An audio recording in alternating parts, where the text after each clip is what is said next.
Hello friends, Stephen Beddall here. Welcome back to this series where we explore Cubase plugins in a practical, hands-on way with a focus on real-world production and mixing scenarios. In this video, we're taking a look at the MultiTap delay plugin. While the standard delay gives you a simple repeating echo, MultiTap delay lets you build complex rhythmic patterns, shape individual delay taps, add modulation, filtering, saturation, ducking, and even post-processing effects, all inside a single plugin, which easily makes it one of the most unique and comprehensive delay plugins I've ever used. It can be subtle and musical, or it can become a full-on sound design tool depending on how deep you want to go. I'll walk you through the core workflow, explain the most important sections of the interface, and show you how to get great results quickly without getting lost in all the options. Let's jump into it. So there's quite a bit happening on this interface. I'm not going to cover every single detail in this video, but I want to walk you through the essentials. Once you understand the workflow, it becomes much easier to get results quickly. So let's start by opening up the character section up top.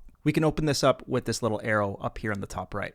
This section gives you a number of really useful global controls like saturation, damping, low and high cut, all of which help shape the overall tone of the delay. This is where you can quickly make the repeats feel warmer, darker, cleaner, or more aggressive depending on what you need. And at the top of this section, we can also access 5 different character modes. They're essentially preset variations built around these different parameters that we have up top. I really like how digital vintage sounds. We've got a bit of damping applied. And at the moment, I have the plugin applied to just some simple guitar chords.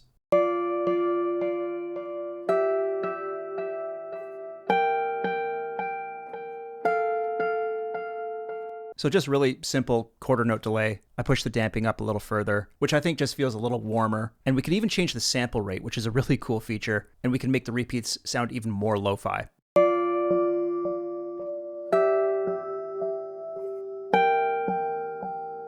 So these character settings are a great way to quickly explore different delay textures. And from there, you can fine tune the settings to better suit your mix. Okay, so let's close the character section and let's focus on this middle section here, which has all of our core features. This is where we can set the delay time, the feedback, the placement and number of taps. And we also have a mixer section and a ducker section, which is really useful. The ducker helps your delay from getting in the way of the original signal. When the dry sound is playing, the delay is pushed down in volume. And as the original sound fades, the delays come back up. So for example, I have multi-tap delay applied to this vocal here. I have the ducker amount set at 40% and a very quick release set here. And you can see the ducker working in action here when the vocal is active. Talk it out, talk it out, talk it out, talk it out, talk it out, talk it out. Baby, can we talk it out? Okay, so I just pushed the amount up there so the effect becomes a little more obvious. Too much of it can sound a bit weird, but at about 40% it sounds really nice. This keeps things cleaner and helps the repeats sit behind the vocal instead of cluttering the mix. So coming back to this guitar, let's add some taps. There are several different ways of doing this. For example, we can use this tap rhythm function. I'll just click here. I'll press play and we can just click them in manually.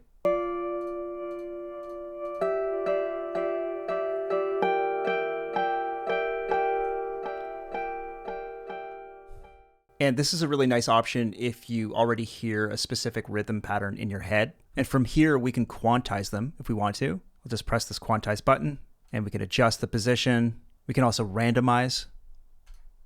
And if you just want to start from scratch, we can press this reset taps button here. And we can also just add the taps in with this taps knob here at the top right. Okay, so I have 8 taps here, which sounds like this.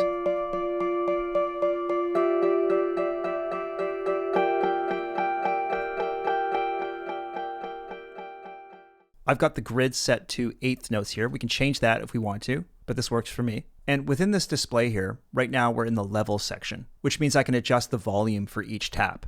So let's say I want them to gradually decline in volume. I could easily draw that in.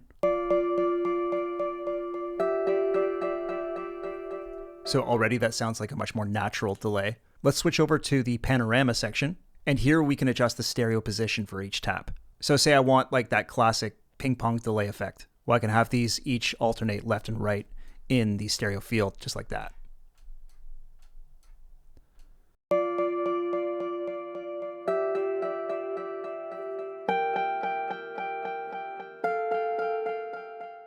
So let's open the loop effects section here with this little arrow. So this is where we can add effects to the overall delay. We'll click on Add Module, and we have a wide range of effects that we can choose from. Maybe we'll try a bit of chorus. We can add a pitch shifter. Let's tune things down here by like 5 steps. See how that sounds. Okay, so already getting kind of crazy. We have a formant knob here, which is really cool, and we can activate formant preservation. I'm going to click that.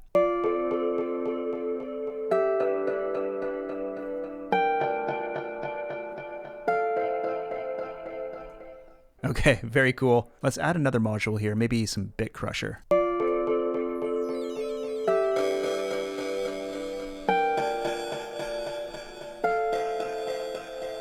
You can see how you can get lost in this for hours. What I love is that we can adjust the mix for this loop effects section. So right now we're at 100%. Let's maybe dial this back a bit. Okay, so closing the loop effects section, let's open up the tap effects section. And I think that this is where this plugin really shines. In this section, we can process the individual taps directly instead of affecting the entire feedback loop. So let's add a module. I'll select the overdrive here, and we're going to select tap 2.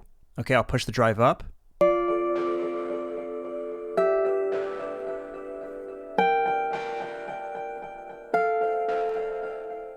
Okay, really cool. So you can see how you can add some really interesting rhythmic textures. Let's add another module, maybe some vibrato. On tap 1 here, I'll start with the rate kind of low, depth as well. And then on each tap, I'll bring those values up a little bit more. Okay, making the adjustment here for tap 8 finally, and I have no idea how this is going to sound.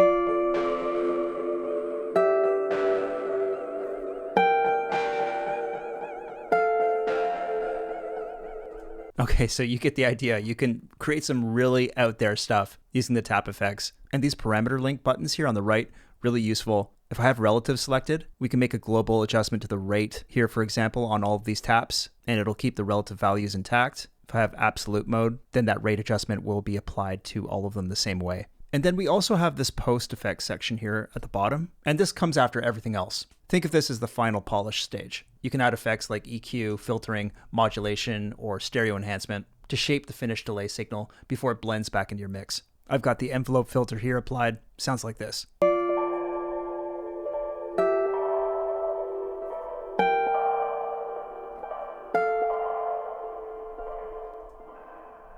As far as how to apply the MultiTap delay plugin in your workflow, there's endless possibilities. I find myself using it quite often on vocals, on synths, and I should also mention there's an incredible list of presets that'll give you a sense of what this plugin is capable of. For example, I'm using this preset called Other Side on the synth. With MultiTap delay bypassed, the synth sounds like this. And with the plugin engaged, I've got this beautiful long ambient tail using the chorus and delay in the loop effects and some pitch shifting in the tap effects.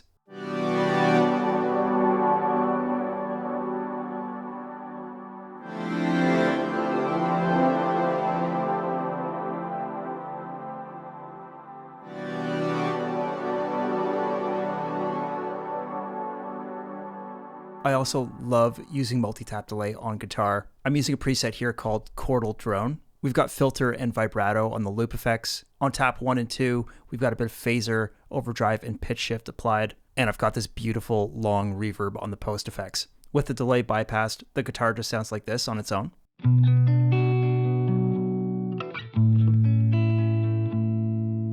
And with the delay engaged, it sounds like this.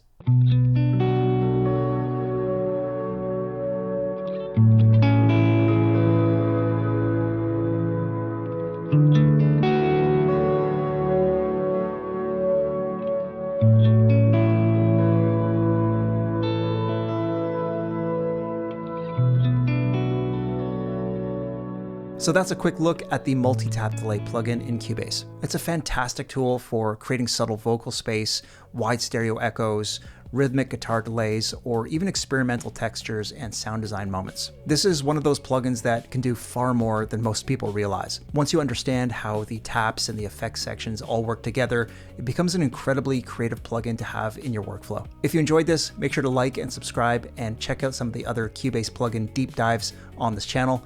I'll see you in the next one. Take care.